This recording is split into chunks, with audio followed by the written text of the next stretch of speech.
plusieurs amendements du texte initial, parce que maintenant, la MINURSO, qui est donc cette mission des Nations Unies pour le référendum d'autodétermination au Sahara occidental, son mandat est prolongé pour 1 année. Alors qu'à l'origine, on parlait de 3 mois ou de 6 mois, comme si cette mission devait démanteler. Notre ministre des Affaires étrangères, Saïd Arafat, a dit que la délégation marocaine a fait en sorte qu'on démantèle cette mission, malgré les anciens engagements de Rabat par rapport à cette question d'autodétermination.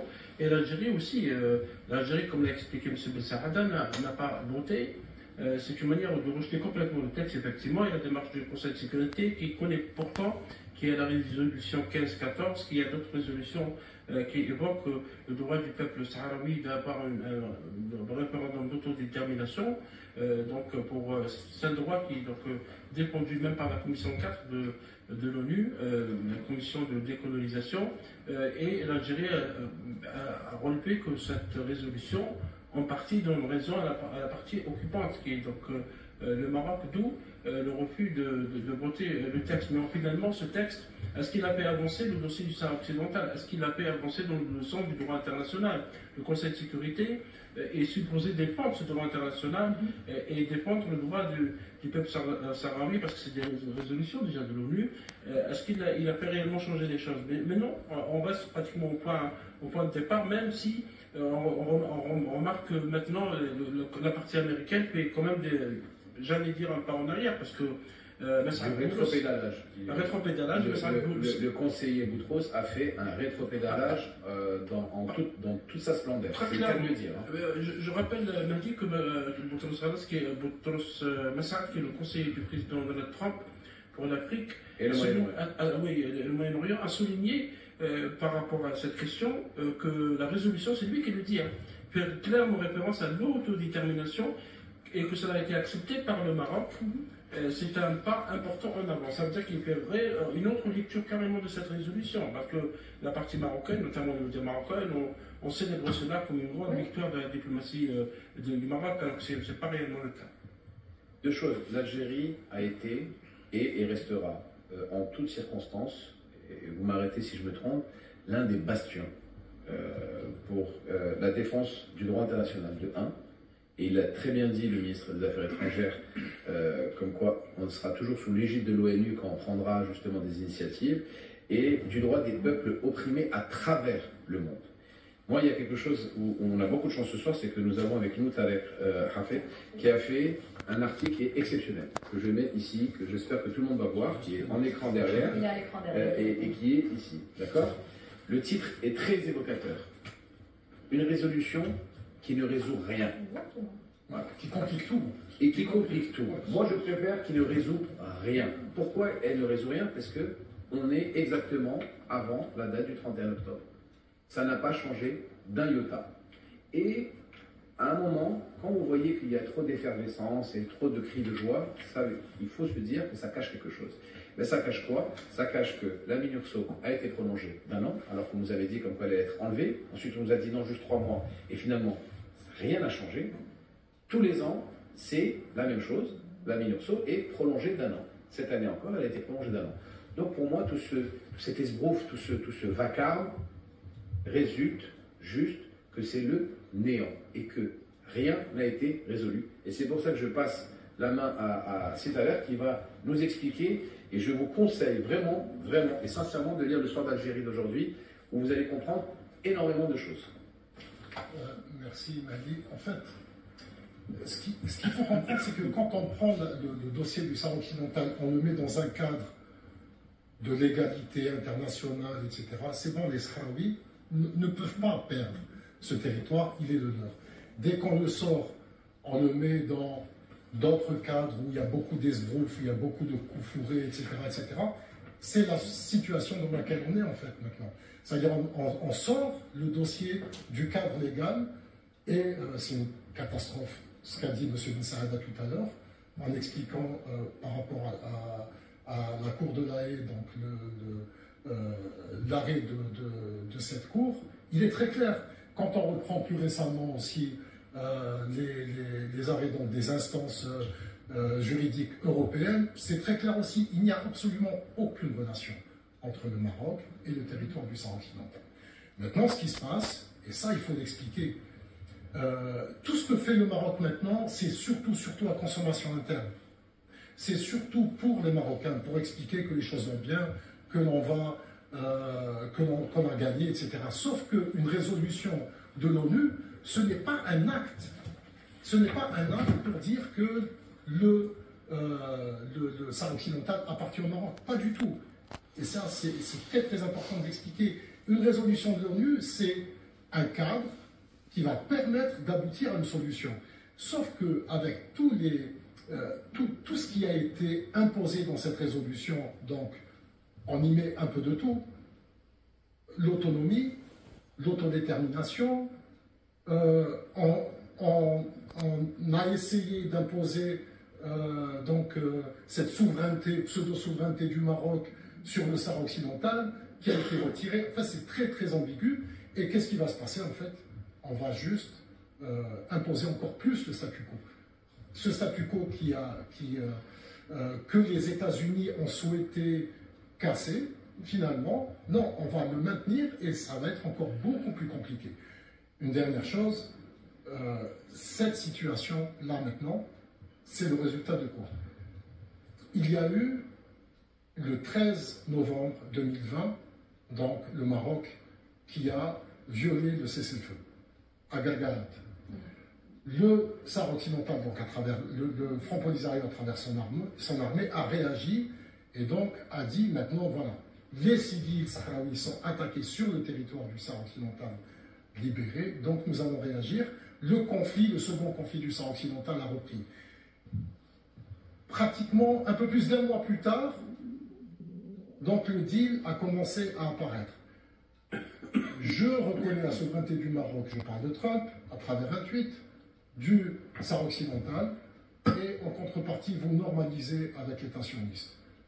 Ça s'est poursuivi pendant 5 ans, d'accord? Le Maroc a été un très très bon élève, il a dépassé tous les autres pays arabes qui ont normalisé. Donc, en contrepartie, qu'est-ce qu'il attendait? Il attendait justement cette résolution pour être récompensé. Il a été récompensé, moi je vais dire, il a été récompensé, plutôt mal récompensé. Parce que cette résolution ne résout rien. C'est ce qu'on disait depuis tout à l'heure. Maintenant, ce qu'il faut attendre, je pense, c'est ça qui est important maintenant. Quelles vont être les prochaines concessions du Maroc envers l'État sioniste, envers les États-Unis, envers la France, pour pouvoir justement soit sortir de ce statu quo comme il le souhaite lui, soit essayer d'imposer peut-être une résolution dans une année qui sera un peu plus contraignante pour les Sahraouis sur le plan politique, c'est-à-dire, sauf que les Sahraouis ont dit nous on ne joue pas à ce jeu, donc en participant. Donc pendant cette année, on va voir ce que vont faire les Marocains en termes de concessions. Et donc ça va être très très intéressant de le faire. Il ne faut pas oublier aussi une dernière chose, c'est que le conflit armé, il est là, il existe. On n'a pas beaucoup d'informations, il faut suivre ce que les déclarations de l'armée sahraoui. Il y a quelques jours, il y a eu des bombardements dans la région de Smara. J'ai eu des informations qui disent qu'il y a beaucoup de militaires donc blessés, certains très graves, dans des situations très graves à l'hôpital de Smara. Donc même le conflit sur le plan militaire aussi est très intéressant et important. Mais selon vous, à quoi est-ce qu'on peut s'attendre en tant que spécialiste du Sahara occidental? Qu'est-ce qui peut arriver? Rien. J'allais dire rien, c'est-à-dire, les Sahraouis ont dit, nous, ce cadre que vous nous avez imposé ne nous intéresse pas. Donc ça va rester ça sera le statu quo. Je pense que ça va être le statu quo. C'est la solution par rapport au droit international, c'est l'organisation d'un référendum d'autodétermination du peuple sahraoui. On sait que depuis 1991, la MINURSO n'a toujours pas ni organisé de référendum, ni défendu le peuple sahraoui par rapport au pillage de ses richesses, ni quoi que ce soit. Absolument, parce que la partie marocaine a toujours empêché le référendum tel que préconisé par la résolution onusienne. Maintenant, ce qui est appelé le plan d'autonomie marocain de 2007, c'est pas de Mistura, qui est l'envoyé spécial de l'ONU au Sahara occidental, lui-même dit que ce plan est entouré de flou. Il y a beaucoup Il a d'inquiétudes. demandé. Il a demandé le copie. C'est quoi? Qu'est-ce que vous prévoyez? La partie marocaine, Rabat évoque une région autonome du Sahara avec un gouvernement qui aura l'autonomie, etc. Mais c'est quoi exactement? Beaucoup d'experts, sûrement vous êtes au courant, évoquent, notamment pour les pays qui ont soutenu cette résolution, dont la France, parce que l'ambassadeur de France à l'ONU a salué un succès collectif, une approche nouvelle par rapport à cette question que vous avez bien développée tout à l'heure. Il n'y a pas de solution. Ils sont intéressés par les richesses du Sahara occidental. Parce que c'est ça l'enjeu du Maroc. Autant les puissances qui soutiennent, c'est les eaux poissonneuses, c'est le phosphate, c'est le sable lui-même. Donc il y a beaucoup de richesses. Derrière les résolutions et derrière le discours diplomatique qui paraît favorable à une partie du conflit, il y a aussi beaucoup d'intérêts stratégiques. Non, je pense qu'il y a un élément qu'il faut rappeler. Il est important pour donner des clés de compréhension, notamment à l'opinion publique, où qui se trouve, y compris aux Marocains, qui d'ailleurs pensent qu'il y a une victoire, mais une victoire chimérique, une victoire inventée de toutes pièces. Puisque nous avons vu aussitôt le discours du roi. Ils ont fanfaronné. Hein. Enfin, mais encore une fois, biaisé, sur une vérité biaisée. Aujourd'hui, qu'est-ce qu'on est en train de dire? C'est une résolution cacophonique d'abord, parce que ça a créé de la dichotomie, ça a créé du paradoxe. Et donc ça a complexifié justement la résolution elle-même. Et puis surtout aussi, c'est un vote, je dirais, politique et non pas juridique, puisqu'elle n'est pas contraignante, elle n'est pas coercitive, corrigez-moi si je me trompe, et qui aujourd'hui va plus jeter de l'ambiguïté justement à la question qu'autre chose. Et puis, n'oublions pas une chose très importante, ce n'est pas un différend territorial, c'est une question de résolution d'une question de décolonisation. La dernière colonie de l'Afrique. Donc ce n'est pas à travers des déclarations de la diplomatie un peu déclarative. Je rappelle, je reviens en 2020, où on a déclaré la marocanité du Sahara occidental. Est-ce que cela fait avancer le dialogue ou la résolution, justement? Non, aucune. Et puis, je reviens, et c'est peut-être là où réside je dirais le leitmotiv, c'est que, vous savez, quand je parle de l'Algérie, moi je suis fier de dire aujourd'hui qu'on dans cette équation, non pas en tant que partie prenante comme souhaite le dire le régime du Makhzen ou comme belligérant, mais plutôt comme protecteur et garant notamment des droits des peuples opprimés. L'Algérie a goûté aux affres de la colonie pour pouvoir aujourd'hui se dresser vent debout contre justement les injustices, contre les exactions, contre l'oppression, contre des peuples démunis et civils notamment, comme le peuple sahraoui, qui est une cause juste et noble. Donc j'ai envie de vous dire, entre le Maroc et l'Algérie, on ne joue pas avec les mêmes outils, on ne joue pas avec les mêmes leviers. La diplomatie algérienne, c'est la diplomatie de la constance, de la cohérence, et non pas la diplomatie de la girouette. La diplomatie algérienne, c'est la diplomatie justement des valeurs et des principes, et non pas la diplomatie des trocs, comme le fait aujourd'hui le régime du Makhzen.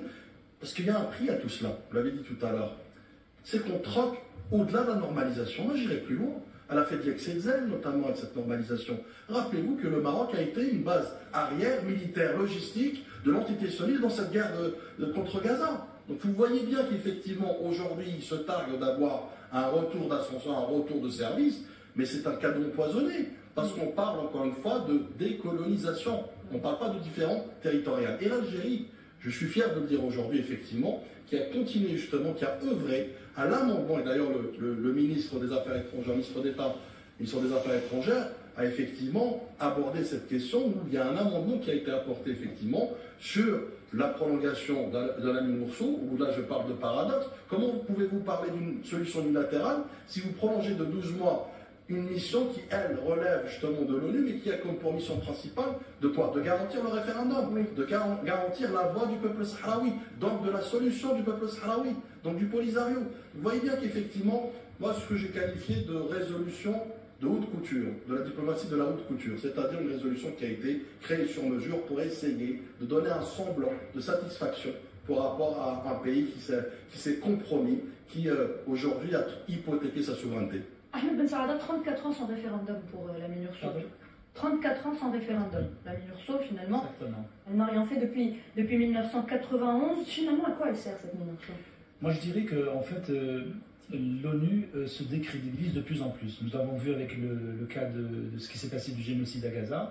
Nous le voyons aussi dans un territoire aussi colonisé comme celui de la Palestine. Donc, elle se décrédibilise parce qu'elle aurait pu faire un référendum quand c'était temps. On en est resté très longtemps, et puis les populations, vieillissent, meurent, etc. Donc ça devient de plus en plus difficile. Mais je vous rappelle que le Maroc a joué là-dessus. Il a joué justement sur le pourrissement de cette situation. Je vous rappelle aussi, historiquement, que le Maroc a tout essayé. Il a au départ divisé le territoire en deux. Il a dit... كيشوف هادشي من منطق المسؤولية، بأن اليوم مجلس الأمن عطى المغرب حقه، والمغرب غيتعامل مع هاد المشروعيه ديالو بمسؤوليه للوصول الى هذا الحل اللي فيه لا غالب ولا مغلوب والذي يحفظ ماء وجه الجميع وديالها. وصينا سي بوطيبه نمشي معك للمحتوى ايضا النص ديال القرار، وفي واحد النقطه بانه ربما فيها عدم فهم لبس وفيها تاويل ايضا، وبانه في نفس الوقت يتم الحديث عن الحكم الذاتي وايضا عن تغيير المصير، يعني بانه حتى الراي العام كلمه تغيير المصير فهي مرتبطه بالاستفتاء. واش هناك في نظرك تناقض ما بين وجود تغيير المصير والحكم الذاتي، او لا فهي كتعني نفس الشيء بالنسبه لك؟ يمكن 4 نقاط الاجابه. الاولى حنا كنهضروا يمكن مجلس الامن اللي شاف ميثاق الامم المتحده يشوف الماده 24 الميثاق كتقول مجلس الامن يتحدث في مسائل الامن والسلم باسم المجموعه الدوليه. المجموعه الدوليه كتقول لك مبادره الحكم الذاتي هي الاساس، وكتقول لك الحل هو حكم ذاتي حقيقي في اطار سياسي. سمعت الناس ما كيعرفوش القانون وكيقولوا شي اللي كنقولوا راه متناقض، وبان حنايا راه يمكن غير كنخربقوا. هذا مجلس الامن. مجلس الامن في ميثاق الامم المتحده هو الجهاز المركزي، هو الجهاز اللي يعني كيدبر الامن والسلم على المستوى الدولي. هذا هو الشرعيه الدوليه. لكن شي واحد كيقول اليوم الشرعيه الدوليه هي قرار مجلس الامن، وكنشوفوها في قضايا اخرى لا في الشرق الاوسط ولا لما شنو هي المرجعيه الشرعيه الدوليه؟ هي قرار مجلس الامن. باعتبار نرجع عاوتاني كنظن الماده 12 الميثاق كتقول عندما يمارس مجلس الامن اختصاصاته في قضيه كل الاجهزه الاخرى الامم المتحده سواء جمعيه عامه ولا تمتنع عن ابداء اي توصيات. فمجلس الامن هو الشرعي. هذه النقطه الاولى. اذا اللي كيقول تناقض هذه معيوره لمجلس الامن، لان مجلس الامن ما كيعرفش شنو كيدير. واحد جوج معيرون عندك لا الا. النقطه الثانيه هي تقرير المصير. المغرب كان واضح فيه من البدايه بان حتى واحد ما عنده الاحتكار ديال هذا. يعني المغرب دافع على منين بدا تقرير المصير والقضيه الاولى راه كانت داك لا ريزوليسيون 1514 راه كانت باقي 1961.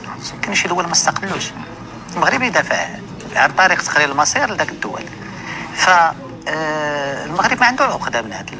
ولكن وفي الندوه يمكن مع لافغوف راح كنتحاولوا بان ما يمكنش اليوم تستعمل المبادئ باش تعكس. شنو هو تقرير المصير اللي جينا نبحثوا فيه؟ تقرير المصير هو جوج المسائل، هو مضمون وهو اسلوب. لان تقرير المصير موجود في اتفاقيات حقوق الانسان، العهد الدولي للحقوق السياسيه في الماده 1، العهد الدولي للحقوق الاقتصاديه في يعني ما كيقولش هو لك انت ما مستقلش عاد ما عندكش تقرير. تقرير المصير هو عمل يومي لما الناس كتصوت وكتختار المسؤولين ديالها في البرلمان، لما الناس كتاخذ مبادرات اقتصاديه. هذا هو تقرير المصير. يعني والا لاش كنديروه في قضايا حقوق الانسان اللي كتهم دول مستقله؟ تقرير المصير ما عمره كان صوت واحد النهار في حياتك وراك صافي. هو ولهذا الحكم الذاتي بالاطار اللي كيديروا ديال منح المنطقه اجهزه تشريعيه وتنفيذيه وقضائيه في اطار السياده المغربيه. راه هذا هو احسن تجسيد المبدا تقرير المصير كما هو في العهود الدوليه ديال حقوق الانسان. ثانيا تقرير المصير كذلك في المفاوضات الدوليه هو التعبير عن اراده الاطراف او المعنيين. لما الناس كتسني على شي اتفاق الاراده ديالها تعبر عليها. نعطيك واحد المثال باش نعرفوا بان اليوم الا توقع شي حاجه في غزه حتى ما يقول نديروا استفتاء واش هذا قابل ولا هذا ما قابلش. فتقرير المصير مبادره الحكم الذاتي بمضمونها بطريقة صياغتها منسجمة تماما. هي شكل من الاشكال. هي الاصل ديال مبدا تقرير المصير، ولما مجلس الامن كيقول يسلم بان الحكم الذاتي الحقيقي هو الحل الاكثر قابليه، وزعما كيقول في خرق لمبدا تقرير المصير، لا، لانه هو تجسيد حقيقي عملي يومي لمبدا تقرير المصير. ثانيا انه التفاوض والوصول الى حل والتوقيع على ذاك الحل وتعبير عن إرادة الأطراف هو تقرير المصير كذلك. فالمغرب ما عنده حتى شي عقدة ومرتاح مع هذا النقطة. كاع هذا النقاش كانت نقطة انطلاق، والنقطة اللي يمكن متفقين عليها جميع هي أن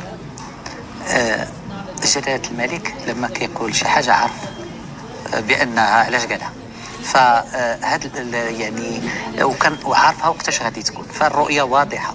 اليوم بطبيعة الحال كاينة مبادرة الحكم الذاتي تحطت في 2007.